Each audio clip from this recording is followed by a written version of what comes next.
his village burns. Warriors on horseback, swinging their swords. Axes split skulls, slaughtering, butchering. His father fighting outside. His mother preparing something on the small wooden table. The screams rise to a crescendo. He stares at his mother. No concern, no panic, no fear. Her face is hard and determined as she prepares a thick black elixir that she says will help them sleep through the madness. She is their strength. She is his strength. He has never seen her in this way, and he feels safe despite the chaos and carnage outside their small thatched home.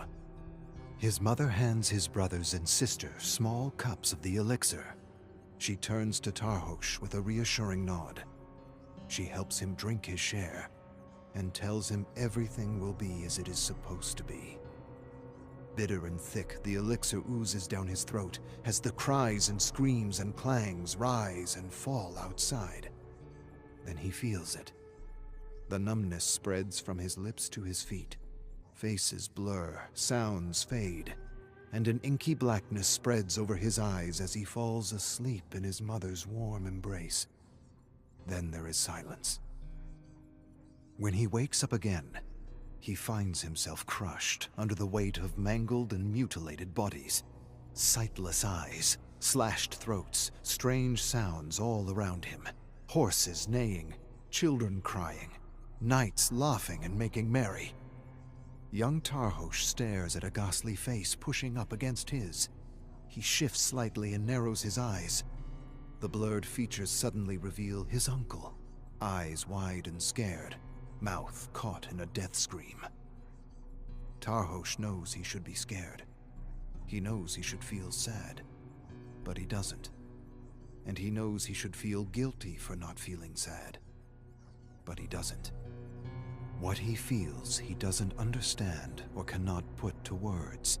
He just stares at the horror before him without flinching. A hand suddenly grips his arm and pulls him out of the pit, and as he's carried away, he stares at his burning village in wonder as a high-pitched whine fills his ears. Decked in armor, Tarhosh travels on horseback through the mountains into Portugal. The lord he serves believes a relic, the lapis paradissus stone, is buried deep in the catacombs beneath the city of Sintra. Lord Toscano claims he isn't after riches, but hope. Hope that this stone can lead him to another world that holds knowledge that can save this one. He prays that this lost knowledge of the ancient guardians might bring peace, harmony, and order to a world plagued by cruelty, violence, and imbalance. Tarhosh scoffs at the idea of a world without violence. Life is violence, from birth to death, and everything in between is a futile attempt by cowards to hide from the horror that is living. The only plague in this world are the lies, the unnatural codes and laws created by nobles and lords for their mutual benefit. Unnatural laws and codes and books that deny the truth of the world by trying to make it something it's not. Tarhosh believes something else. It's all good or none of it is. It's all evil or none of it is. It's all part of the same cosmic mud, the mystery that transcends the world and all its dualities. A mystery he never pretended to understand, but affirmed all his life with his sword and his disdain of those who used their laws to make their slaughter pious. Hypocrites, all of them. Not him. There's no guilt, no shame, and no need to hide from life. Now Toscano halts before a village and sees guards protecting the entrance of the catacombs. He sighs deeply and shakes his head. He has no wish to shed the blood of innocents, and turning his horse around, commands Tarhosh to find another way. Find another way. Disgust strikes him like a sword. He feels the blade pierce his chest, smacking the breath from his lungs. He has no words for this order. All he can do is stare defiantly. Find another way. Why? So Toscano can sleep at night? So he can waste more of his time with his foolish notions of right and wrong, of good and evil, of noble and barbaric? Toscano's entire fortune was secured with violence and slaughter justified by highly imaginative codes and laws. His fortune was secured with nothing but darkness. Tarhosh grinds his teeth as disgust darkens toward hate. And he feels something else.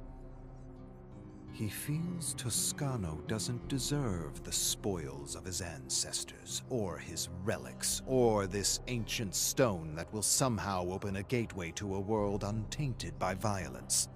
He's a fool if he believes such a thing. No such place exists.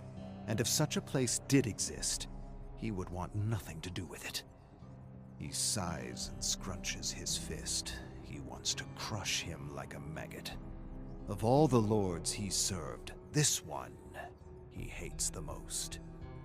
He's heard enough of his notions of ancient guardians and their supposed superior wisdom. And as he watches Toscano ride away with his retinue, he decides he'll take it all. He'll take it all because he can. He'll take his stone and his relics and his town, and he'll show this bloody coward the truth of the world, the truth that has always lived in his heart, and no one will stop him. Not the guards in the village, and certainly not the 3 knights Toscano left behind. Without hesitation, Tarhosh dismounts his horse and unsheaths his sword with a terrible ring. As the sun begins its slow descent, Tarhosh battles the 3 knights. They attack as one, and as one, they fall to his bloody sword. A knight refuses to die and stands with a right arm dangling by sinews of flesh. He grips his bloody sword with his left hand and attacks. Tarhosh evades and plunges his sword through the metal mesh and into his chest. The knight catches his breath, crouches to his knees, mumbles some death-fearing words, then slumps down in the dirt. Then Tarhosh turns toward the village, where he feels the eyes of a dozen guards on him. They watch him from the shadows as Tarhosh marches toward the ancient catacombs of Sintra. The guards stand outside the ancient door, strapping young men with crude swords. Tarhosh sees the fear in their eyes as they raise their torches to see who dares challenge them. At 6'6", Tarhosh knows he presents an imposing figure. He commands them to clear the way, but the guards draw their weapons, and Tarhosh feels a darkness crawling out of his heart and into his veins. He grips his sword tightly as guards close in on him from every direction. He glances around, unafraid. Then one guard shouts some nonsense about honor and things that are sacred, and they scream their anger and attack in unison. Time slows to a crawl as Tarhosh fights through the guards. His sword gleams in constant motion under the setting sun, whirling to sever limbs, smash backs, and slice necks. The guards shout and leap with a burning need to protect the dead. Tarhosh burns with a stronger fire to affirm life in all its pain, agony, and horror. The last standing guard runs for his life, screaming for mercy. Tarhosh strikes him down and turns to the ancient wooden door with a wicked smile. He wipes the blood off his blade, then picks up one of the fallen torches and steps into the darkness.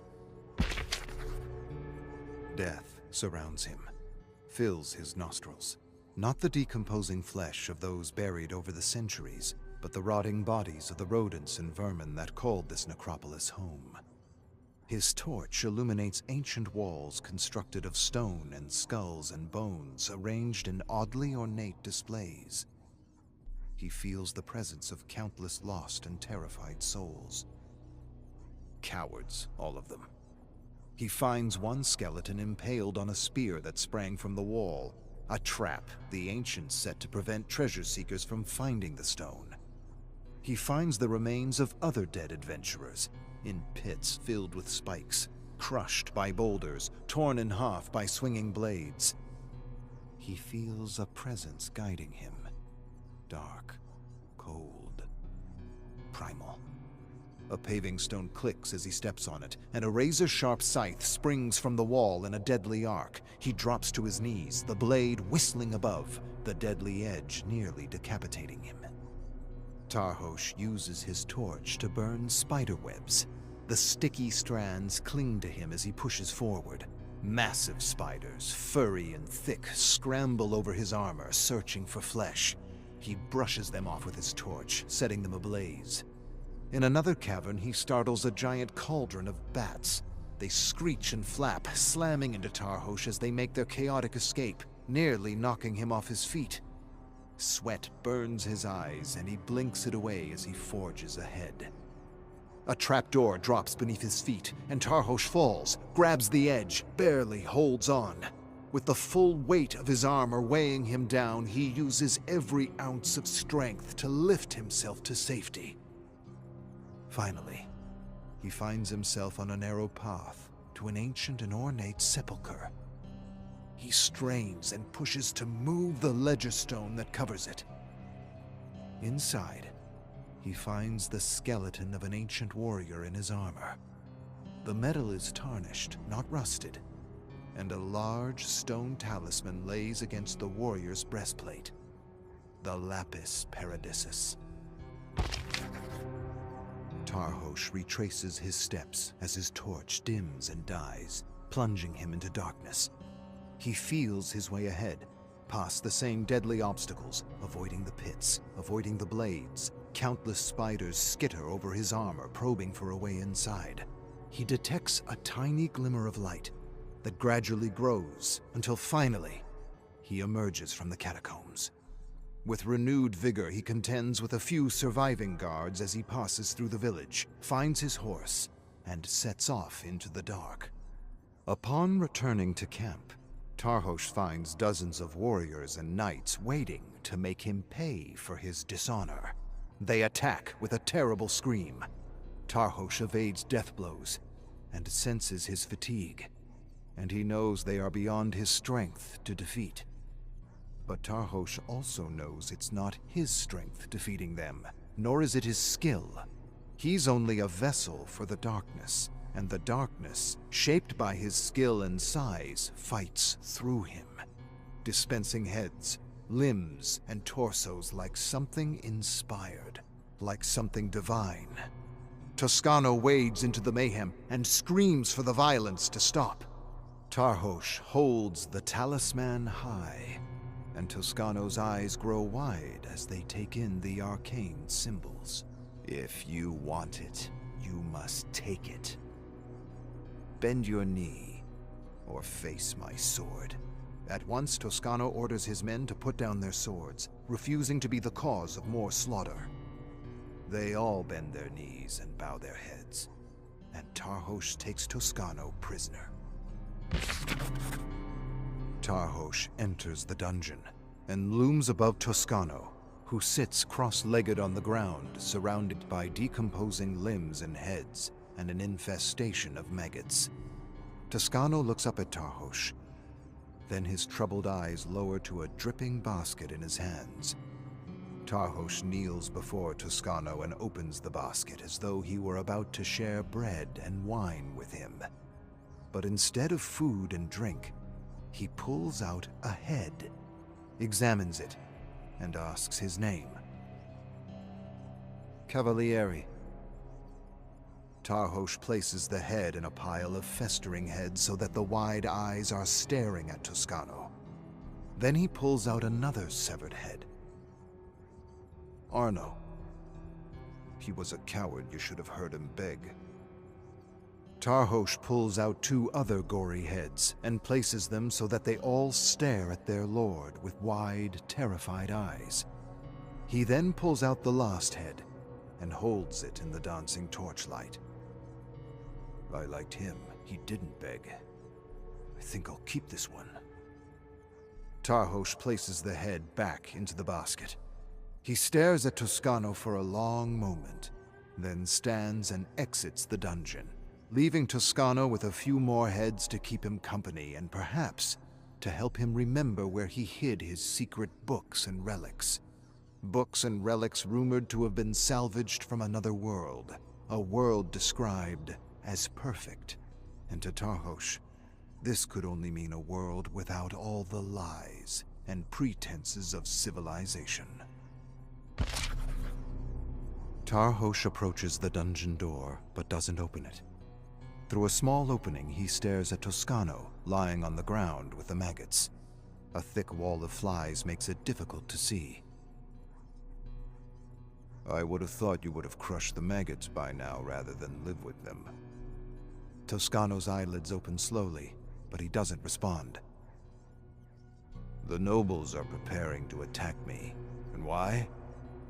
Because I am doing what they do, only without the lies. They say I am mad. Tarhosh scoffs. Do I seem mad to you? Life is madness, and I accept it for what it is. So perhaps in that way, I am mad. Tarhosh opens the door, enters slowly, and crushes several maggots as he paces around the small dungeon. I remember a village we destroyed because a man had stolen food from a noble. The entire village in ruins and everyone hacked to pieces because of a few stolen apples. So much suffering and death because of one man's hunger and another man's ego. That's the history of the world, right there. Tarhosh fixes his gaze on Toscano, who says nothing. I didn't mind the killing, but I did mind the praise and honors we were given for our just and pious deeds. That kind of talk is true madness. Tarhosh pushes through a cloud of flies and approaches Toscano. He stares at the symbols scratched into the floor and laughs to himself. Tarhosh enters the dungeon and squats beside Toscano, handing him a wooden vessel of warm water. He watches his prisoner drink it down, then smiles at the growing collection of symbols on the ground. You should see what I've done with the town. I've made similar symbols with cadavers, and I've recently added old rivals to my rather impressive displays.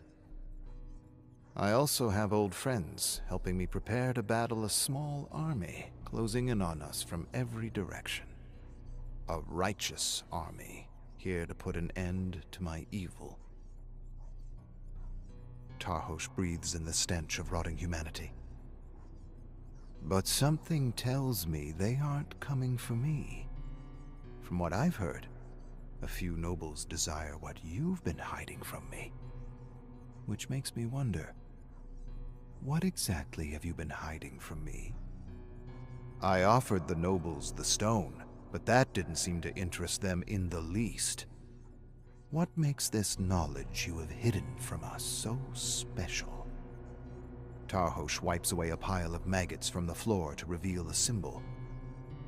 Not this knowledge of a perfect world. Tarhosh scoffs. What you don't understand in all your wisdom is that the world is perfect as it is. It is. And if you don't get it here and now, it doesn't matter where you end up or what knowledge you find. You will always be looking for something more. Tarhosh stares at Toscano for a long, pensive moment. Paradise will come when you make peace with life as it is and not the way you imagine it should be. When you embrace the horror instead of running from it. Only when you can do this will you see the madness of your ways. Your futile search for knowledge, your foolish refusal to take a life, even the life of a groveling maggot. Tarhosh pounds a fist and crushes several maggots into a squirming white paste. Then he picks the splattered pieces off his hand, stares at them curiously, and flicks them into the gaping mouth of a severed head. He stares at the head, remembering. There was a village, quite far from here. A small army advanced on this village on a mission, I suppose, to butcher the barbarians, to make this world a better place. Rather than be killed by a stranger or be taken as a slave, these villagers had chosen to die by their own accord. Tarhosh scoops a few more maggots and tosses them into the mouth. I remember one mother had poisoned her family, without hesitation or remorse. The love and strength of will it must have taken to do that. Something I've yet to see in all my experiences on the battlefield and off. I have been around nobles and knights my whole life, and all I've seen is cowardice steeped in the rotten stew of lies and hypocrisy. Tarhosh tosses one last maggot into the festering mouth, stands upright, walks through a thick cloud of flies, and pauses in the torchlit doorway. I have yet to meet her equal. Then he shuts the door with a clang, leaving Toscano in the growing darkness.